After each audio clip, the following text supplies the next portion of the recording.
Hello students, myself is Dr. Pankaj Hazarika, Assistant Professor of Department of Chemistry, Darrang College.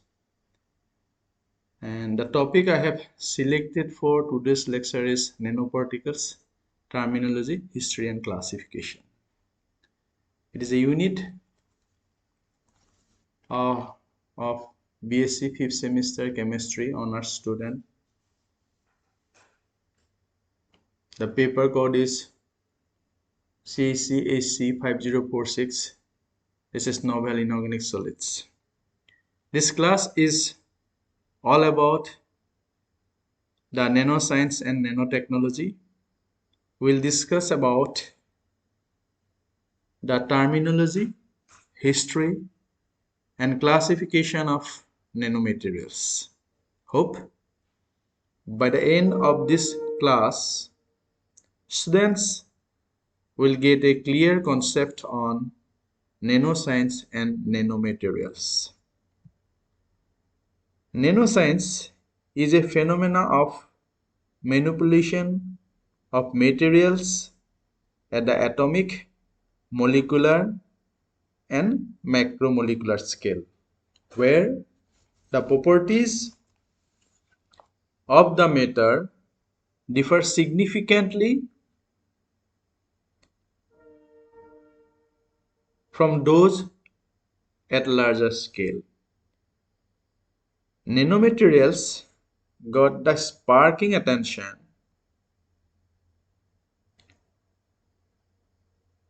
after the remarkable speech of Richard Feynman, who is known as the father of nanoscience.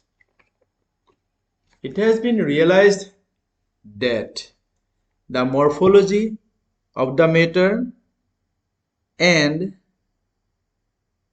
the particle size affects largely on the property of the matter. Every one of the nanoclusters is unique in their properties, which draws more attention of the scientist, and a new era of science has begun. Now, what is nanomaterials? If we define it, a nanomaterial is taken to be a solid material that exists over a scale of 1 to 100 nanometer. So, simply nanomaterials means the cluster of atoms or molecules having dimensions between 1 to 100 nanometer. Well, this is all about the definition of nanomaterial. As we move further in our discussion, we'll frequently come across some terminologies related to nano. So these terminologies are nanomaterials, what is nanomaterials, what is nanoscience, what is nanotechnology, and what is quantum dots. So let us discuss these terminologies one by one. Now, what is nanomaterials?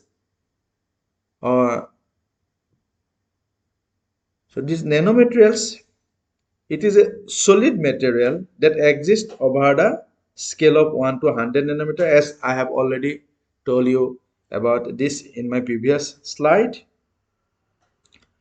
Now, nanoscience, it is restricted to the study of new effects that arises only in materials on nanoscale. Then nanotechnology. So it is the procedures for creating new functionalities that are possible only by manipulating matter on the nanometer scale. Then what is quantum dots? So quantum dots, these are also known as nanocrystals.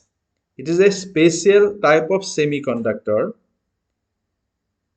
which is another form of a nanomaterial. They are 2 to 50 nanometer in diameters. They are 2 to 50 nanometers in diameters, having a cluster of 10 to 50 atoms. As quantum dots have such a small size, they show different properties to bulk materials. Hence, sensitivity to different wavelengths can be adjusted. So we can adjust the sensitivity of these materials by adjusting the wavelength of the incident radiation. They are typically made up from cadmium selenide, zinc sulfide, or cadmium telluride compound. In my next slide, I'm going to discuss about the importance that the nanoscience has gained in the present day world. For this, let me show you the winners of this year's Chemistry Nobel Prize. These three scientists, they from USA, this MIT USA, have won the Nobel Prize for the synthesis of a nanomaterial, that is quantum dots. I have already discussed a little about the quantum dots. Here some information regarding the quantum dots are given in this slide. So quantum dots, they are tiny crystals often consisting of just a few thousand atoms made from semiconductor materials. The size of a quantum dot to a football is about the same as a football to the earth. So because their size is reduced to the nanometer scale, so these quantum dots, they exhibit quantum effects that determine their characteristics. So by manipulating their size, scientists can precisely control their properties and make them emit light of specific colors when they are excited by light. So some important applications are given. So these are TV screens, illumination resources, biochemical imaging, producing photons for quantum communication, making better and cheaper solar cells.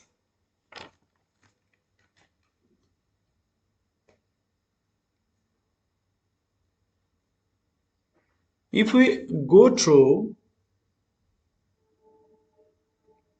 the history of nanoscience and technology, people have been using nanomaterials for more than 4,000 years without understanding the chemistry behind it.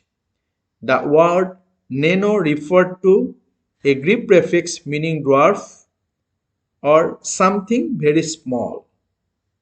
So many clay materials contains natural nanomaterials have been used for thousands of years as medicine and art, etc.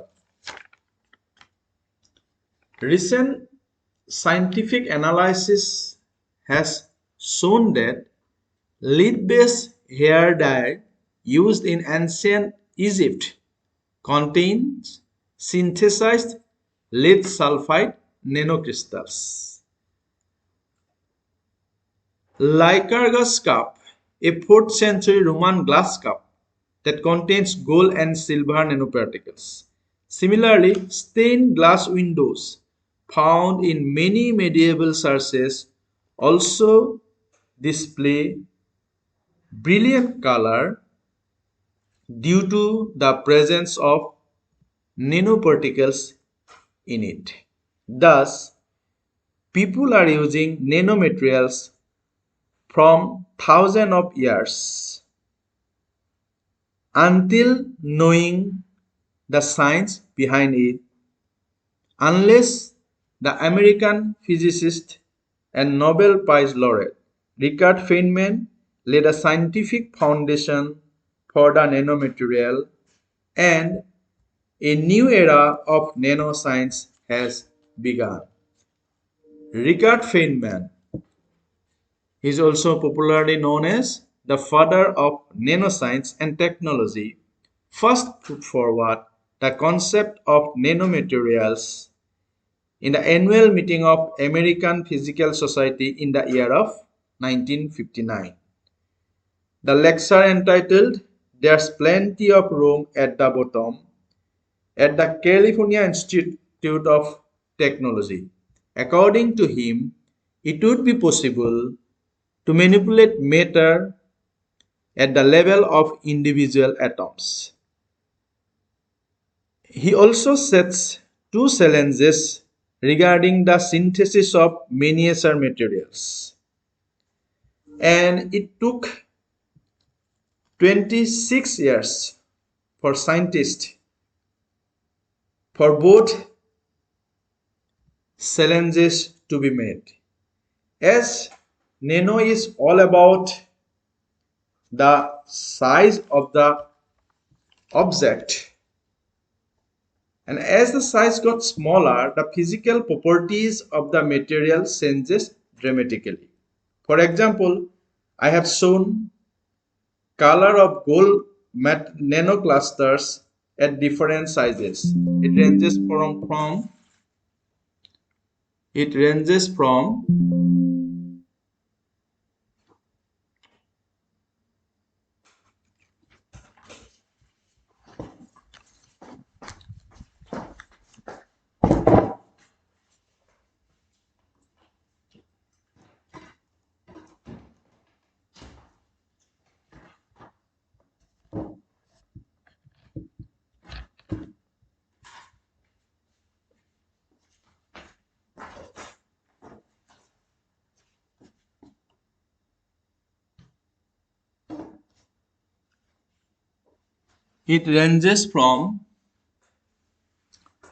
0.8 nanometer to 4 nanometer.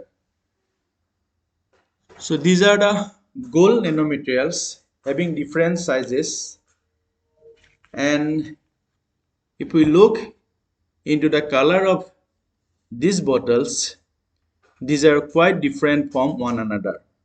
Thus, this shows how the changes in size of a matter affects their physical properties.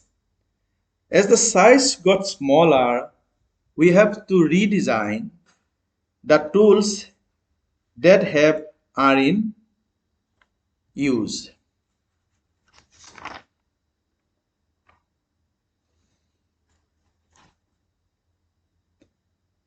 Because if we look into the chemistry point of view, as the size of a matter comes to a nanometer level, the role of gravity will become less important. Gravity has very less role to play in the nanometer level of size. But the non-overlapping forces such as van der Waals forces like surface tension will become more important. So, in order to give an idea about structural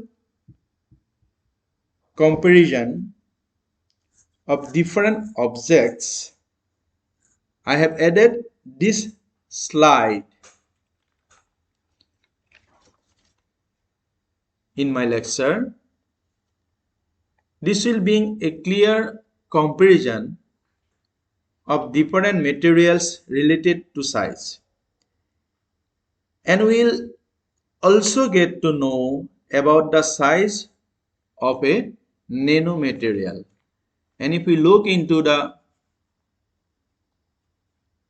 slide, you will see that a volleyball, its size is around 1 meter to 1 decimeter. Then a grain of sand, it comes around 1 millimeter of range. Human hair, it comes 1 millimeter to 100 micrometer. Then a bacteria micromaterial, it's come 10 micromaterial to 1 micrometer. Then a nanoparticles. So the size of a nanoparticles, it comes in the range of 100 nanometer to 10 nanometer. We have transistors around 100 nanometer, and DNA, it is around 1 nanometer. This is radius of 10 to the power minus 9. And if we come into if we go through the is further decrease the size of a matter, it comes in the order of 10 to the power minus 10 meter. That is 1 angstrom. This is the size of an atom. So this slide will give an insight into the size of different material objects that we have in our surroundings or in nature in related to their size, which will give us an insight to understand the size of a nanomaterial. As I have already discussed in my previous slide, there are few statements made by Feynman in the annual meeting. So what did he say? The computing machines are very large, they fill rooms, they cannot make them. Why cannot make them very small? So for instance, the words should be 10 or 100 atoms in diameter, and the circuits should be a few thousand angstrom across. So this is all about the miniature of machines. The electron microscope is not good enough. It is not possible.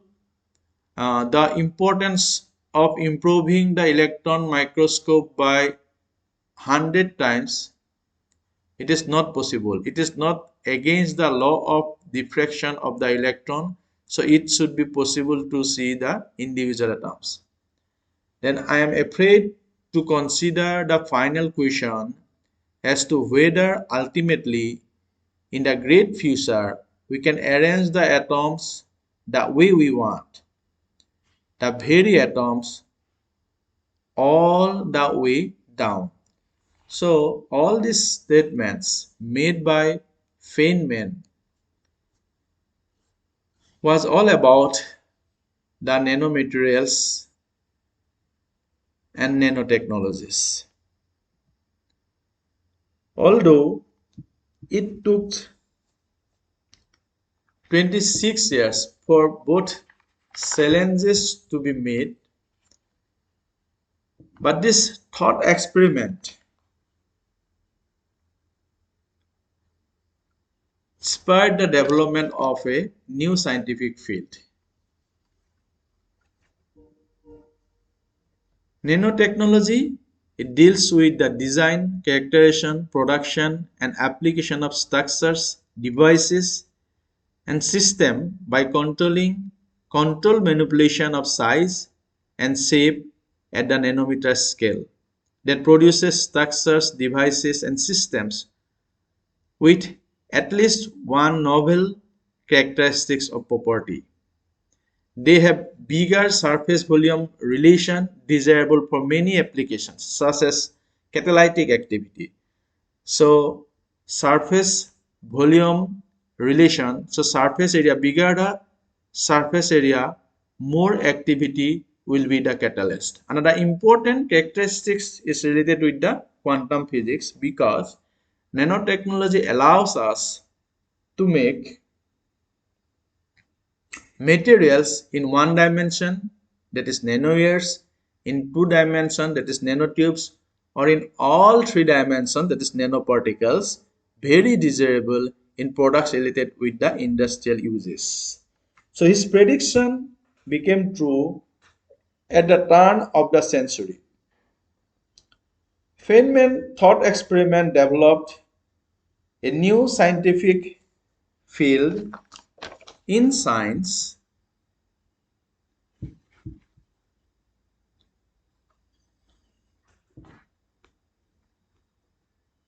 that is the discovery 1996 Nobel Prize in chemistry, that is goes to the discovery of fullerenes, which shows that carbon can exist in a new previously unknown form, which made possible to the discovery of nanotubes. Then in 2010, the Nobel Prize in Physics goes to graphene, that is studies on graphene. What is graphene? It is a material only one atomic layer thick and can be used, for example, for flexible electronics, energy, and biomedical applications. Again in 2016, the Nobel Prize in Chemistry goes to the development of molecular machines which can lead to more miniaturization, and development of new materials. So thus, the thought experiment made by Feynman in the year of 1959 made this discovery possible. But the modern technology of nanoscience began truly from the year of 1981 with the discovery of scanning tunneling microscope, which allowed scientists and engineers to see and manipulate individual atoms. So this shows a pictorial representation of a scanning tunneling microscope, that is STM. So STM is a very good tool to analyze the ultra fine structure in the surface of materials. This technique is based on the tunnel effect in quantum mechanics. It images surface topographies in real space with a lateral resolution of nearly 2 angstrom and vertical resolution of 0.055 angstrom. The technique utilizes the tunnel effect. Now we can see a molecule which make it easier for synthetic chemists to synthesize a nano compound.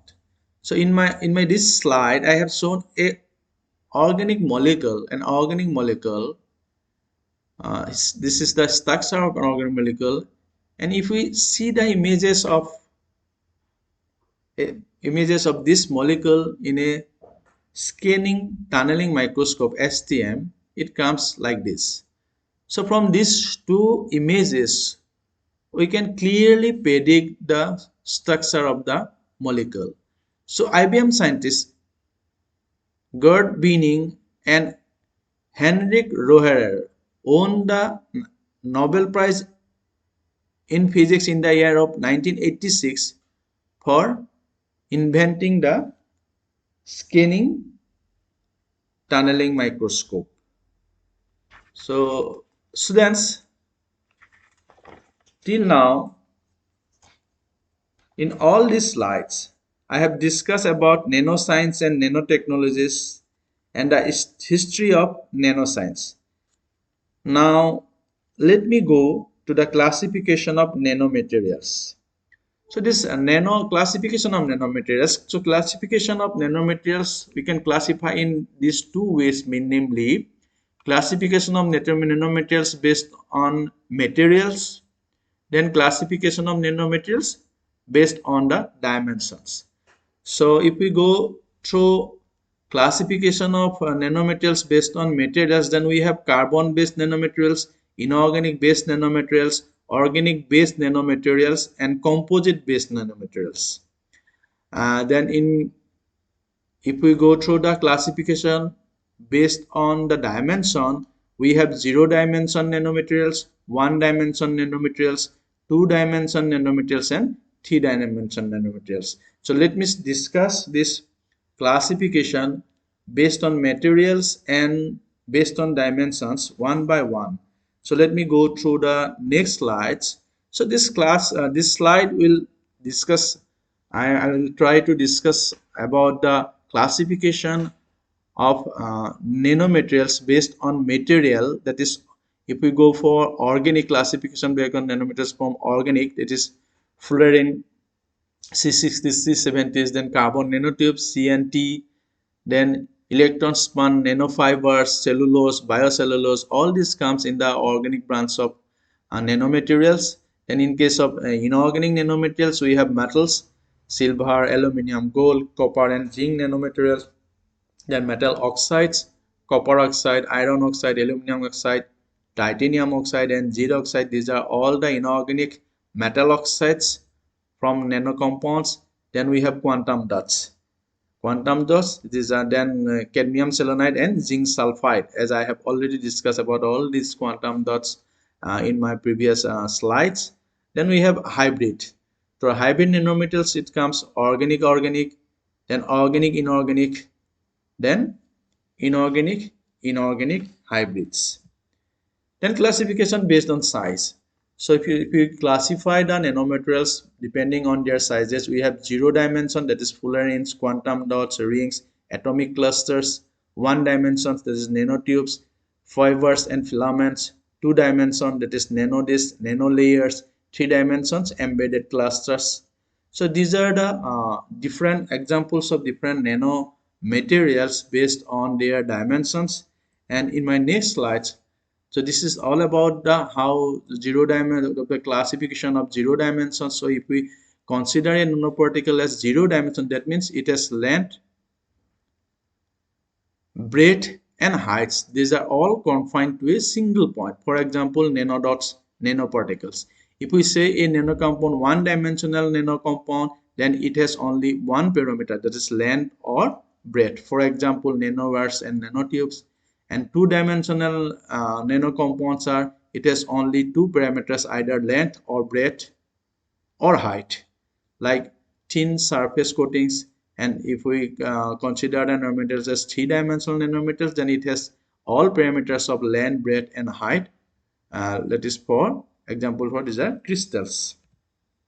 Then nanomaterials classification based on dimensionality, we can go through this slide also. So 0 dimensions, we have quantum dots, fullerene, gold nanoparticles. Then 1 dimensions, we have metal nanorods, ceramic crystals, carbon nanomaterials, metallic nanoparticles, gold nanowires. All this belongs to 1 dimensional nanocompounds. Then 2 dimensional, we have thin films, plates, layered structures, so carbon coated nanoplates, graphene sheets, layered nanomaterials, all this comes in the end of 2 dimensional nanocompound nanomaterials.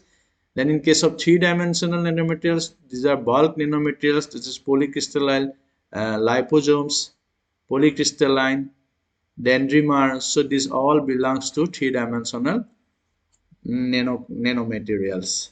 So at the conclusion, so till that, what we have discussed the classification of the nanometers also. The development of any new science or technology holds both promises and the risks for society. It is up to society, including citizens, scientists, governments, and businesses, to agree on the best way to develop such technologies while minimizing the risks to both us and the environment. So students, these are some references for further readings. I have added these references for you in this slide. So in order you can go for any further readings, you can go through all these references. And with this, I concluded my today's lecture. Thank you.